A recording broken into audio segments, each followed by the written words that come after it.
people in Ireland felt freer.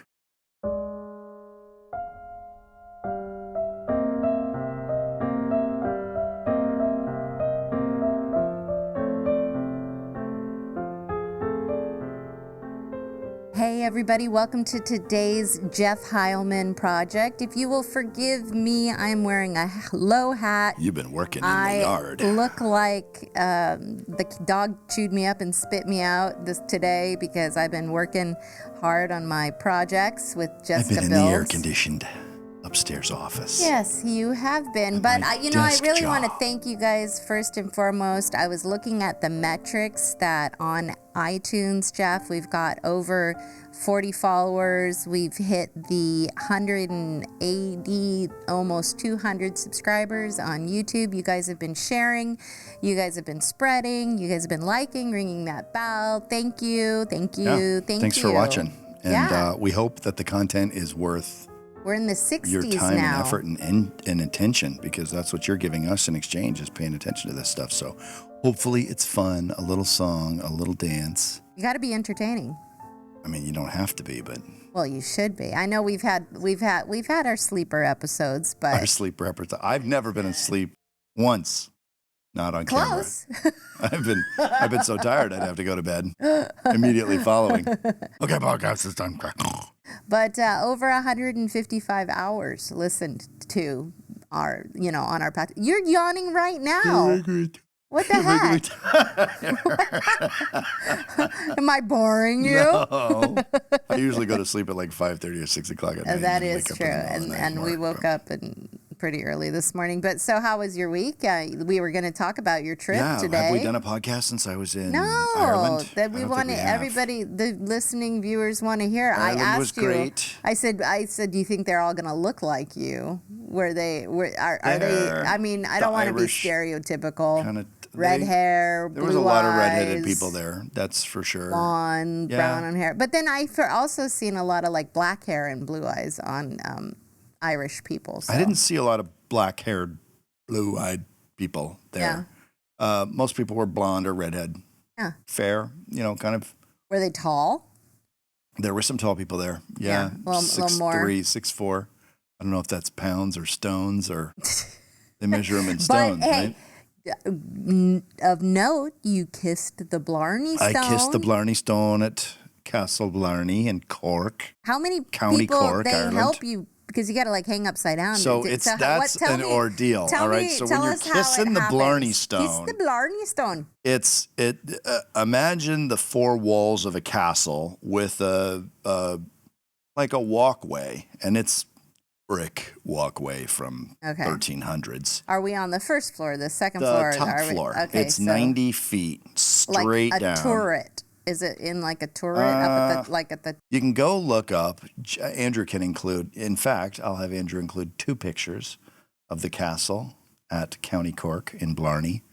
One picture will be the one standing away from it, looking back, and the other will be my drawing of the castle that I made with. Oh, you're not going to show the picture of you hanging upside down kissing this. I mean, I could probably show that one under this arrow right here. So you have these 4 walls. And then there's a walkway that's like a sidewalk with then a metal railing that would keep you from falling into like an upper level courtyard. And there would have been a roof on it, but the roof's, they're ruined. It's castle ruins. So there's no roof on this one. But in this case, maybe 70 feet up, there's a flat, maybe it would have been a ballroom or something. And then there's a walkway with a railing that looks over into what would be the ballroom, and you come out kind of on this side, and then there's railing, and you walk 1, 2, 3 sides, and then there's this hole in the walkway, almost like a carve-out hole in the walkway, and there's railing that protects you from falling there. And the Blarney Stone is actually one of the walls with a piece, if you're looking from the top down, the piece of the walkway is missing, and the Blarney Stone is here. And so you have to invert. You lie down on a pad, and you slide up against the Blarney Stone and invert, like you're You're like Tom Cruise in the first Top Gun. You're inverted. And then they have Windex, which they use, I guess, post-COVID to clean it. There's a guy with the Windex here, and you clean it off. And the Blarney Stone, because it's been kissed and Windexed for years, is very smooth. It's very smooth and cold. It's like kissing a cold, wet, smooth rock that's sanitized.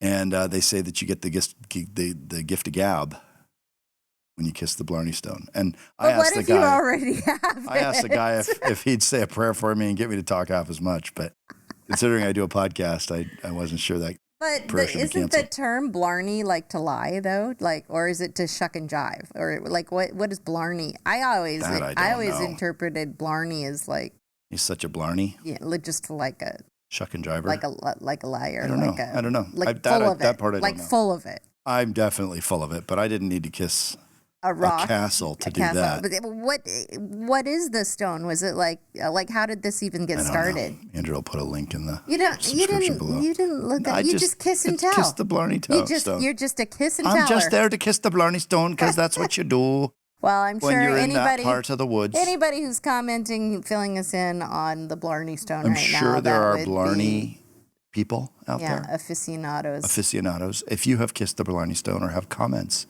as to what we can learn about it. I asked you if they drank coffee. You said below. Mostly tea. Mostly tea, but they did have coffee. And the cool thing on the train, I was there. I was in Dublin going to Cork, and it's a 2.5-hour train. It's 2 hour and 10-minute turbo train. Like there's a direct on the way back to Dublin, but the ones coming out stop, along the way. But it's 2 hours and 15 minutes, like 120 miles, and that thing's cranking. Like it gets up to 90. And it's smooth. And they have this coffee that they put actual coffee grounds in a paper cup, pour the hot water in it, and the cup's insulated. It's one of those cups you don't need a ring around. It's not just paper. It's got like a styrofoam insert or something in it. And then there's a lid with a scoop on it. I should have taken a picture of it. And then it has a really fine sieve. Kind of, what is that, mesh chicken wire? But the coffee grounds, filter. But you can see through it. It's like metal, like cheesecloth. Yeah, it's like cheesecloth, like a little metal, but it's like aluminum, and that filters out the coffee grounds, and you can just drink. So it's like a hot brewed. It's like a disposable filter pour over scoop lid on a portable pot of coffee with actual grounds and hot water poured in it. And then they have a different kind of milk over there. Like they talked about the Guinness. It tastes the same. But the milk tastes different. The butter is a little bit different over there. Kerrygold, baby. Kerrygold's really good. Yeah. And so you get cream and sugar and this fresh, hot black coffee on the train when you're kind of disoriented. You're looking for something to hydrate with.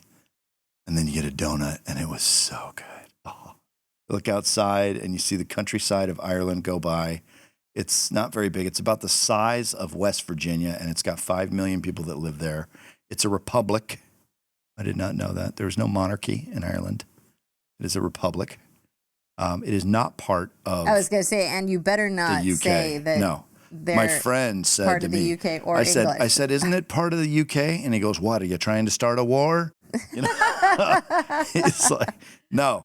Ireland is a republic. Northern Ireland is part of the UK. The UK. Well, it's, I think, actually, I don't know if that's part Are of we the UK putting our either. foot in our mouth? No. Am I going to have to do a disclaimer before this episode? Northern Ireland is on the British pound system. I think it's part of Britain. I think it is.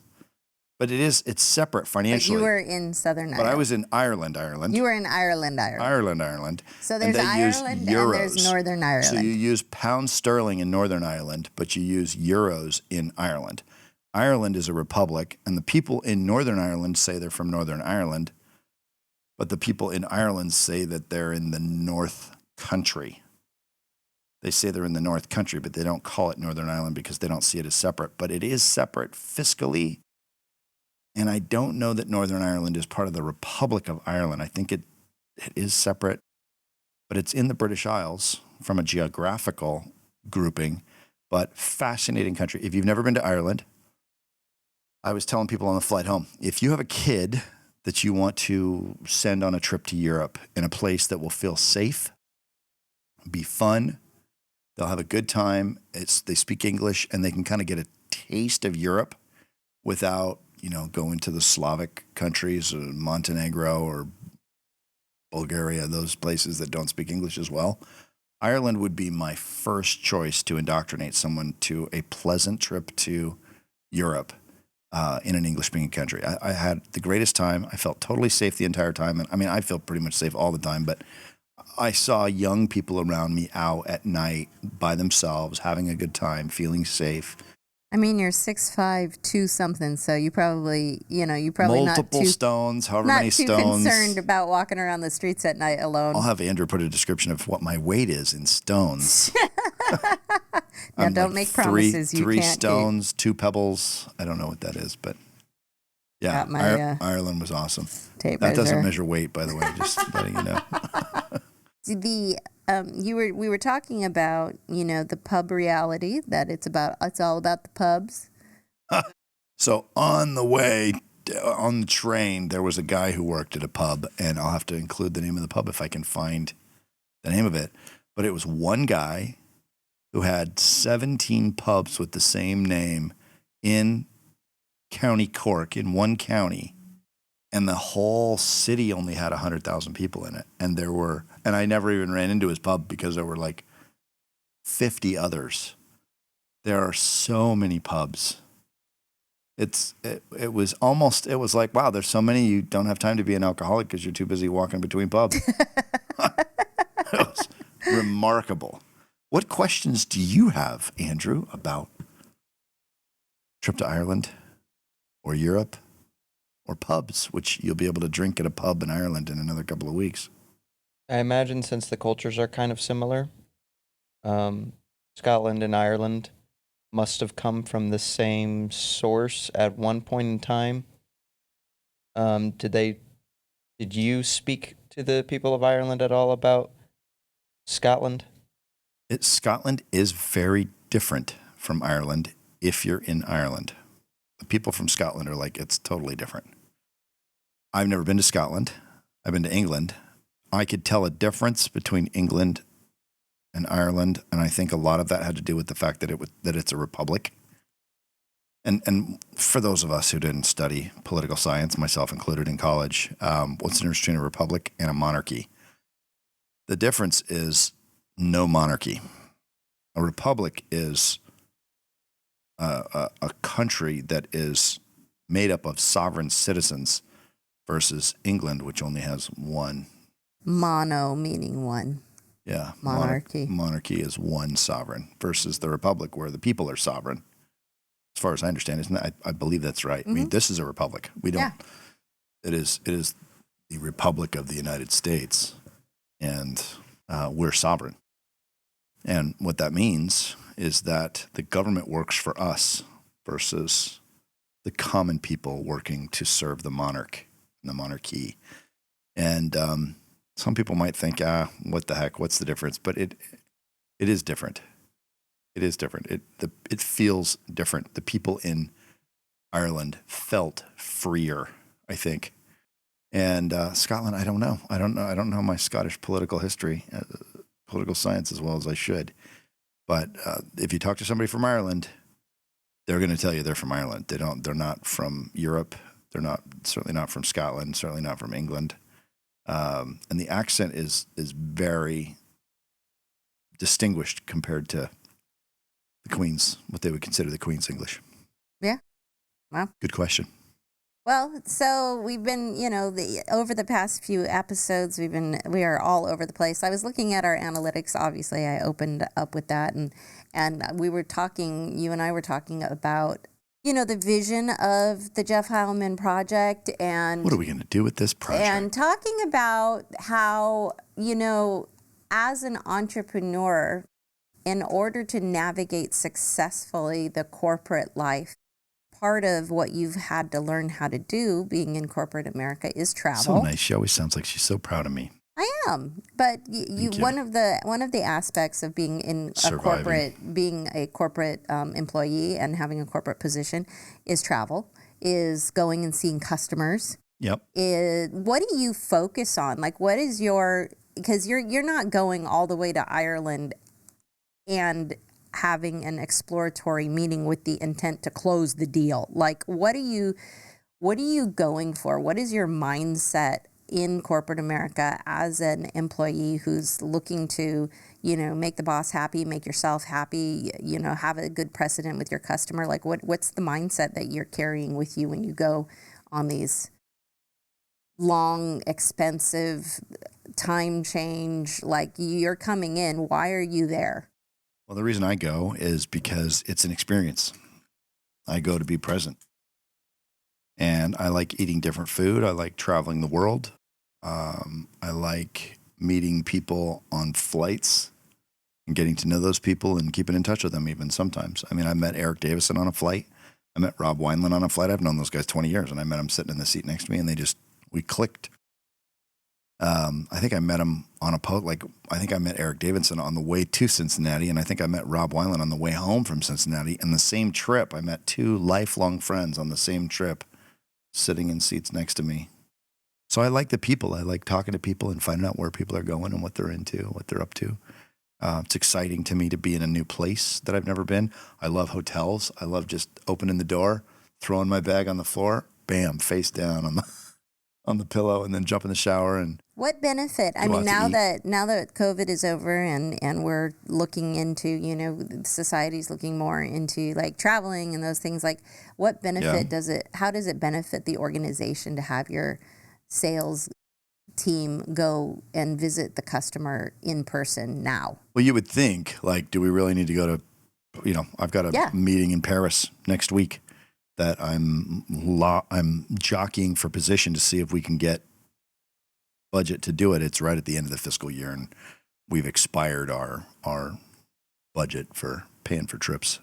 But it's a big meeting. It's with a company that everybody on this podcast, there isn't anybody that I could say the name of this company and you wouldn't know who it is. There wouldn't be anybody I could say the name of the last company I went to meet with and not know who it is. So for us to be a company that is smaller and you don't really know, and they're offering us a chance to come and present to them, you would think, do you really need to do that in person? Because you could just do it over Zoom. But I think that I don't think you have to meet people in person.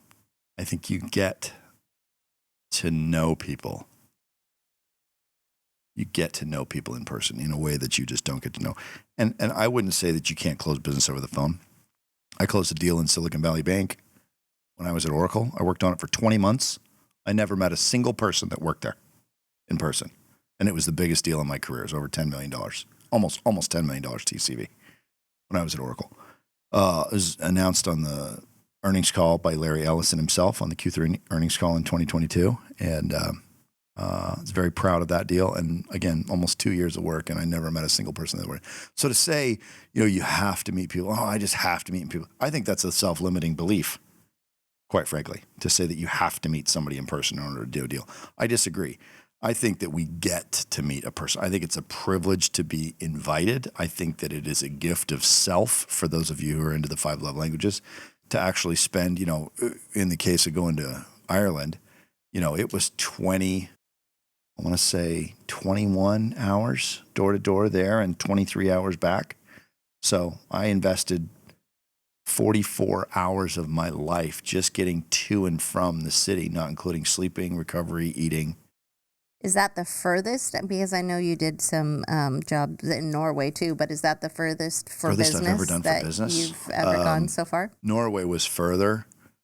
As a matter of fact, though, I think it was it probably still took me less time to get there, although not by much. But yeah, Norway is probably the farthest. Norway's the farthest north I've ever been. Ireland was close, though. Ireland's up there. So I guess the question then is, how far would you go for a deal? How far would you go? I would not do a deal on the moon. I don't care how much I don't need to be in space. Yeah, terra firma for me. I don't need to be in space. We'll stick to the regular planets. Thank you very much, Elon. Well, I'm glad that you had fun. I sent you a mission. I sent you on a mission to bring me a sheep. I did. And you brought me. I don't have it with me. It's on my bed. You want to pause it? Well, no. You can pause this. It's live TV. I'll go get your sheep. You're going to go get my sheep? Okay. Here comes Lucky. Aww. There's me sheep. Lucky. Suitable for all ages. He's even got a cute little Clover. Lucky Clover. Lucky Day. That's what I should call him. Lucky Day. And my other sheep, which I don't know what it is yet because it hasn't. I'll name my other sheep nice. Dusty Bottoms. Dusty Bottoms and Lucky Day. So the other, that's and they have those in the airport. I actually got that last. I had already picked up your other gift. There's I think it's called Blarney Woolen Mills, is the name of the company, and they make something called an Aran, spelled A-R-A-N, Aran.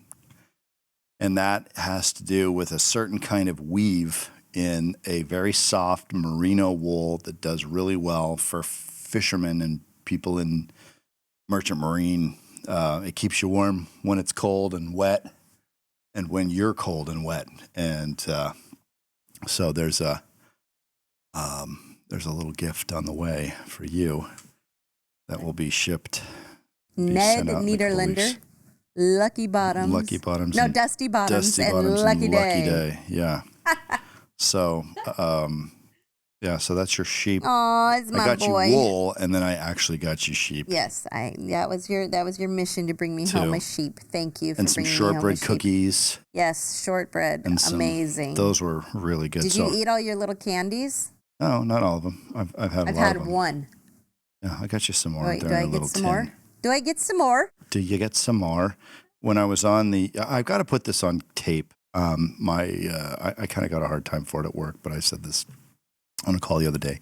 But there was this woman who was really, she was the stereotypic Irish woman, like what you would think of, red hair, blue eyes, freckles, like really engaging flight attendant on Aer Lingus. I don't even know her name. I didn't hear her name, but she was so engaging and just kind. And she said, "Oh, did you get to try the Taytos while you were here in Ireland? You're going to love them.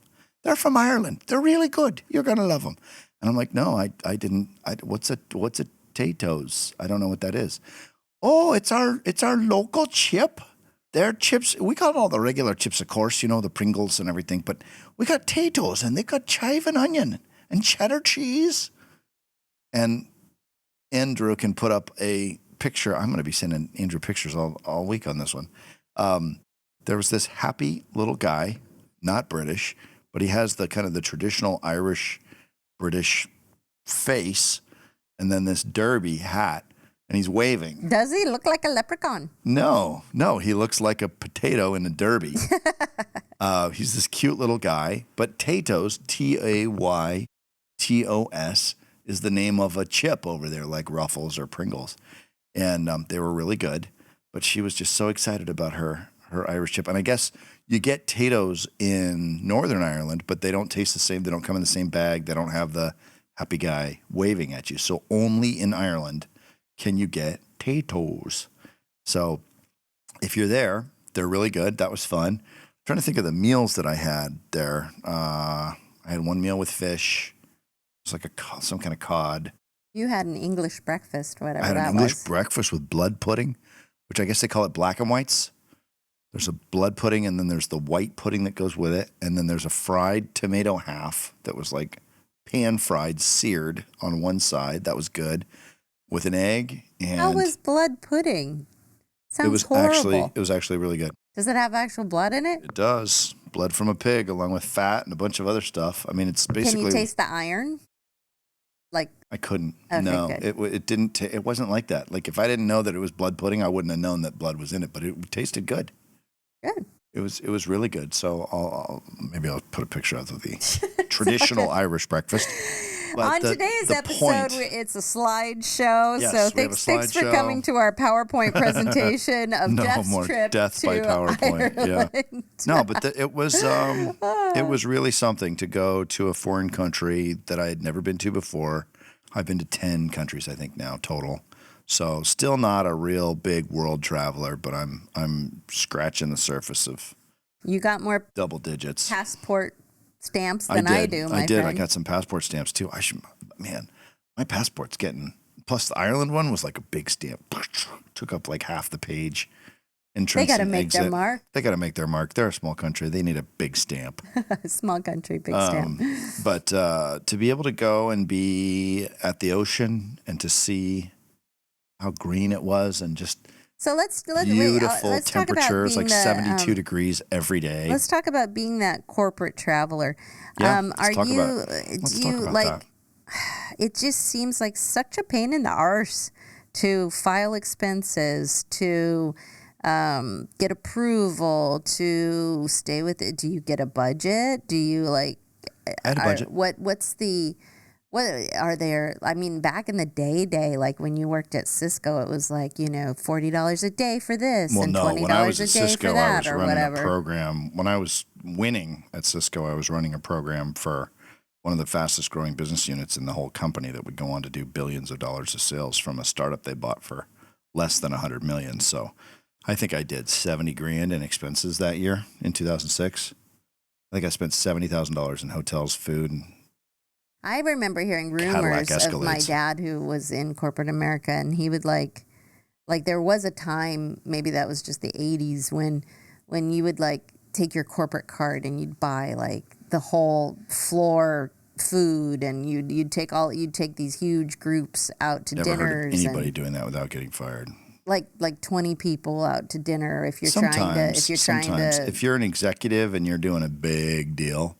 Like if I was allowed to travel and did the Silicon Valley Bank deal when it wasn't during COVID, I would have probably had, a couple of dinners that were $3,000 or $4,000. Is it something that you negotiate with your boss ahead of time? Oh, yeah, because they have budgets. They have budgets for travel and entertainment.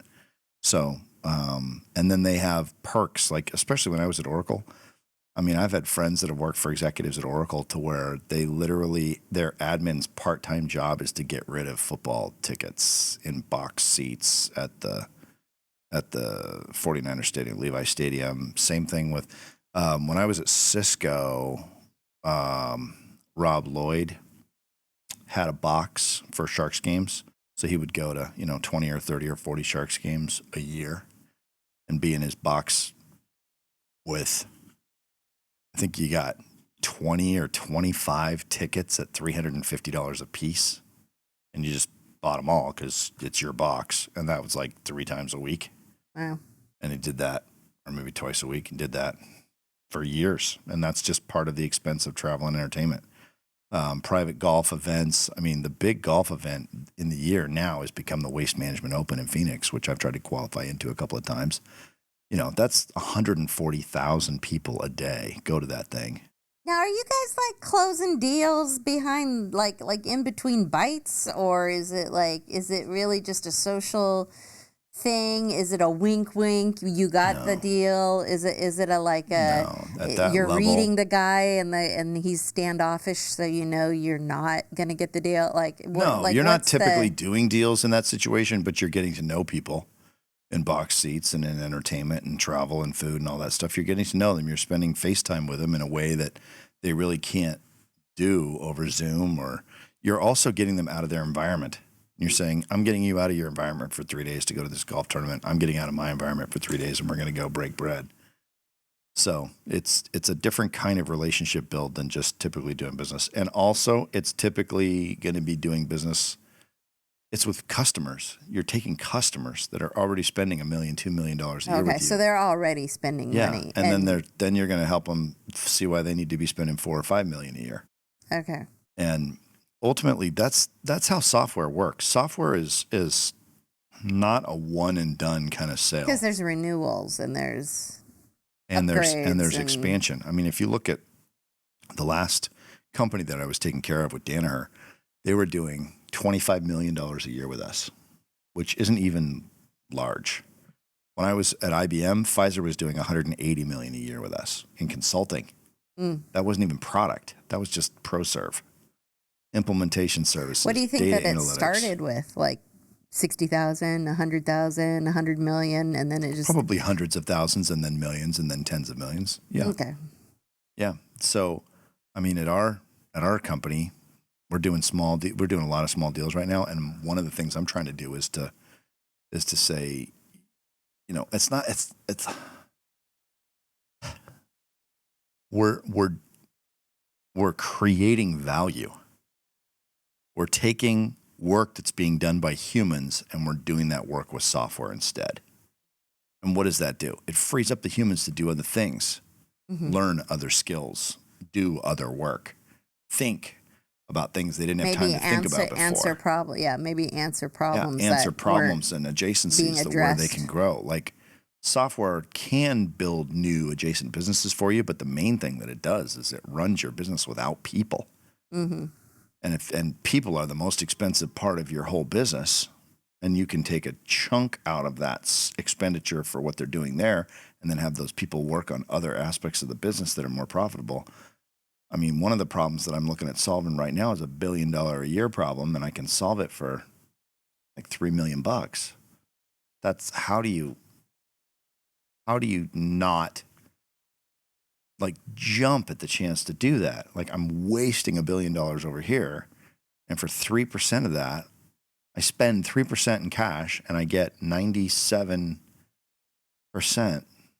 relief from the problem. So software is a magical thing. It's and you know, the venture capital guys on Sand Hill have said software's eating the world, and it is. And I'm so grateful that I get to be in the software business and really have been since, I mean, originally with Elon and Kimball in 95, but then I wasn't. I was in the trades for like 2000 to 2003. And then I was back in software in 2003. And now it's 2024. I've been in software for 20 years, 21 years, been selling software. And it's like being in the movie business. Yeah. Well, Dr. Jeff is what I've been calling you recently. Dr. Heilman, the corporate doctor. I do not have a degree, but you could. I am somebody who I try to heal people, you know, inside of corporate America for sure. Well, Mr. Heelman, thank you so much for your time and for describing to us all what it was like in Ireland. I hope you go. I hope you get a chance to go to Ireland. I want to go. I can't wait to go. It was really entertaining. And I'll take Lucky Day with me, and he can be my pillow, and he can say he's gone and come back, and then gone and again. then on your next one, you'll have to show the thing that I got you. When it comes in the mail. And when I'd like to say something too.